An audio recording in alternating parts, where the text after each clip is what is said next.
جو اتنی فلیکسیبلٹی آپ کی طرف سے آ رہی ہے، کیا اس کے پیچھے کوئی بیک ڈور چینل ایکٹیو ہے، کوئی بات چیت چل رہی ہے، یا اب آپ کے بس میں آپ سمجھتے ہیں کہ معاملات اب ہاتھ سے مزید نکلیں گے، مزید بگڑیں گے تو معافی مانگ لینا ہی بہتر ہے؟ جی دیکھیں، سب سے پہلے بات تو یہ ہے کہ ہم ہر ممکن طرح کوشش کر رہے ہیں کہ ملک کے حالات نارملائز ہوں، لیکن آپ دیکھ رہے ہیں کہ ایک طرف ہمارے خلاف جو کریک ڈاؤنز ہیں، ہمارے خلاف جو انتقامی کارروائیاں ہیں، رویہ ہے، اس میں کوئی چینج نہیں آ رہا۔ یعنی ہم جو بات کرتے ہیں، کبھی کہتے ہیں کہ آپ نے جو ہے نا ادھر آپ اپنے مینڈیٹ سے زیادہ بڑھ کے بات کرتے ہیں، حالانکہ ہم ہمیشہ ہمارا مطالبہ یہ رہا ہے کہ یہ الیکشن جو ہے نا مینڈیٹ چوری کیا گیا ہمارا، ہم سے جو ہے نا زبردستی عوام کا جو مینڈیٹ تھا جس کو دیا تھا اس کی جگہ دوسرے لوگوں کو بٹھایا گیا، اور اس کی وجہ سے یہ تو عوام کا حق ہے کہ جس کو کرے، لیکن اس کے بعد جو ہے نا زبردستی ہمارے لوگوں کو اٹھانا اور زبردستی کروانا، خاص کر سپریم کورٹ کے فیصلے کے بعد جو صورتحال رہی، یعنی 41 MNAs کے اوپر جو ابھی زمین تنگ کی گئی ہے، اور اس کے اوپر جو ہے نا اس کو رشوت کی آفر ہو رہی ہے، اس کو عہدوں کی آفر ہو رہی ہے، اس کے اوپر دھمکیاں اور زور و جبر ہو رہا ہے، اور ہمیں ہر قسم کی پولیٹیکل ایکٹیویٹیز کے روکے جا رہے ہیں۔ اس کے باوجود بھی ہم ایک کہہ رہے ہیں کہ نہیں، ہمارا ملک ہے، ہم ملک کو آگے بڑھانا چاہتے ہیں، لیکن جو قانون کے مطابق ہے، آئین کے مطابق ہے، اس کے مطابق ملک کو چلاؤ۔ اور یہ جو کر رہے ہیں، تو اسے جو خان صاحب نے آج کہا ہے کہ اگر آپ کو ہمارے اوپر کوئی چیز ہے تو جوڈیشل انکوائری مقرر کر کے چارج فکس کریں، اگر ہماری کوئی ریسپانسبل ہے تو اس کے خلاف ایکشن دیا جائے گا۔ صحیح ہے۔ اچھا، خان صاحب کا یعنی یہ مشروط کہنا ہے اگر وہ آپ کو فوٹیجز دکھا دیں یا جوڈیشل کمیشن آپ کے خلاف فیصلہ کر دے تو پھر آپ مانیں گے، لیکن پھر وہ مفاہمت کیا ہوگی؟ پھر تو سزا ملے گی نا جو لوگ اس میں ملوث پائے جائیں گے۔ نہیں، ٹھیک ہے شاہدار صاحب، سزا ملنی چاہیے جو ریسپانسبل ہے۔ ہمارا موقف بالکل الگ ہے کہ یہ ایک پلانٹڈ اور ایک سازش تھی، اور جس میں انٹیریئر منسٹر اور IGP پنجاب ریسپانسبل ہے، انہوں نے سارا ڈرامہ کروایا ہے۔ اس کی پیچھے اگر یا تو ہمارا موقف غلط ثابت ہو جائے گا یا ان کا موقف غلط ثابت ہو جائے گا۔ نہیں سر، یہ جو واقعات ہوئے صرف پنجاب میں تو نہیں ہوئے نا، یہ تو KPK میں بھی ہوئے، باقی صوبوں پہ بھی ہوئے، تو یہی تو کہا جاتا ہے کہ یہ ایک باقاعدہ پری پلانڈ ایک پروجیکٹ تھا، اور اس کی وجہ سے ہر جگہ بیک وقت یہ سب کچھ ہوا۔ تو یہ صرف پنجاب کی حد تک تو نہیں ہوا کہ آپ IG کو یا اس وقت کے انٹیریئر منسٹر کو کہتے ہیں۔ دیکھیں، یہ سارا کچھ جو ہوا ہے اس وقت سارے ملک میں اس کی حکومت تھی، اس کے پاس پاور تھی، اس کے پاس پوزیشن تھی، سارے فیصلے اس کی ہو رہے تھے، اختیارات ان کے پاس تھے، جی سارے سب کچھ ان کے پاس سب کچھ ہو رہے تھے۔ لیکن اس وقت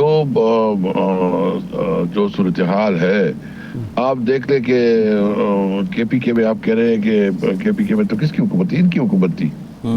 یہ اس وقت سب جگہ تو یہی ان کی انفلوئنس تھی۔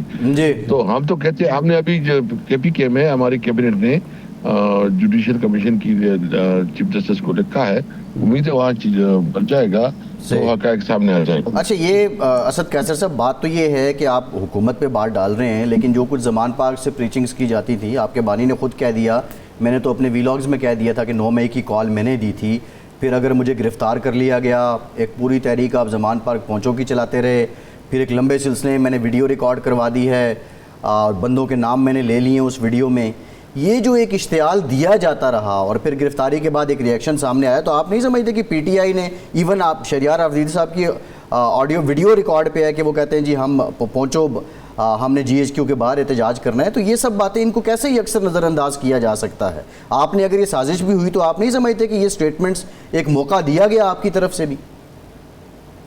دیکھیں، جس طرح عمران خان کو گرفتار کیا گیا، جس طرح جو ہے نا اس کو گرفتار کیا گیا، اور جس طرح اس کو جو ہے نا مطلب اس کو زور و کوب کیا گیا اور ان کی ریسرچ کروائی گئی، کیا یہ کوئی کم تھا؟ کیا اس پوری دنیا نے نہیں دیکھا اس کو؟ کیا ایک منتخب وزیر اعظم کے ساتھ اس طرح سلوک کیا جاتا ہے؟ پھر جو ہے نا اسلام آباد ہائی کورٹ کے اندر رہتے ہوئے اس کو جس طرح گرفتار کیا جاتا ہے، اسد صاحب اس کے باوجود جی اسد صاحب آگے بڑھتے ہیں. ابھی صدر نے دستخط نہیں کیے جو قانون منظور ہوا ہے, ترمیمی بل پاس ہوا ہے, آپ عدالت پہنچ گئے ہیں, تو وہ تو آپ کی درخواست ریجیکٹ ہو جائے گی اسی بات پہ کہ ابھی تو وہ قانون بنا ہی نہیں ہے جو بل ہے.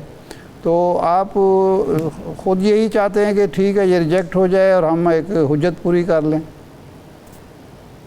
نہیں, حجت تو کوئی نہیں ہے. ہم ابھی آج ہماری میٹنگ ہوئی ہے شکیل صاحب کی, کل ہماری پھر میٹنگ ہے, اور ہم جو ہے نا جو ہمارا الائنس ہے اس کی طرف بھی ہم عدالت میں جا رہے ہیں. اچھا, یہ تو انہوں نے پارلیمنٹ کے ذریعے جو ہے نا باقاعدہ حملہ کروایا ہے عدالت کے اوپر, اور وہ پارلیمنٹ جس کے اندر جو لوگ بیٹھے ہیں اس کے پاس مینڈیٹ نہیں ہے, وہ جعلی ہے. قوم نے اس کو نمائندہ منتخب نہیں کیا, وہ زور زبردستی اور بدماشی کے اوپر جو بیٹھے ہوئے ہیں.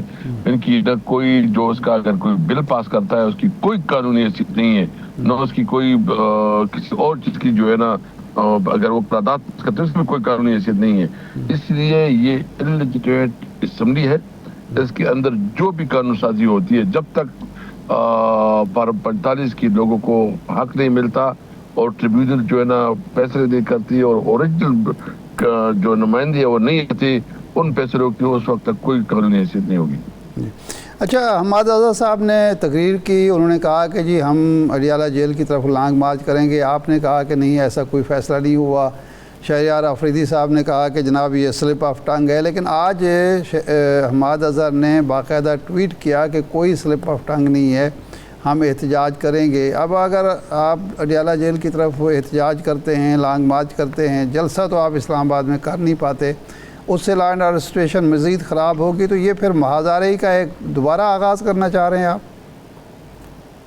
دیکھیں, ہمارے پاس کوئی آپشن نہیں رہا. آپ مجھے شاہ صاحب بتائیں, ہماری جگہ آپ لوگ ہوتے تو کیا کرتے؟ آپ کوئی منتخب ایم این ایس پارلیمنٹ کی کیا حیثیت ہے کہ منتخب پارلیمنٹرین کو اغوا کیا جاتا ہے, اس کی وفاداری کو جو ہے نا بدلنے کے لیے اس کو آفر دی جاتی ہے, دباؤ میں لایا جاتا ہے. مطلب جو طریقے ناجائز وہ سارے استعمال ہو رہے ہیں. اس کے بعد آپ کہتے ہیں کہ آپ نے احتجاج کر کے جو ہے نا وہ لا اینڈ آرڈر کی سچویشن کریٹ کرنی ہے.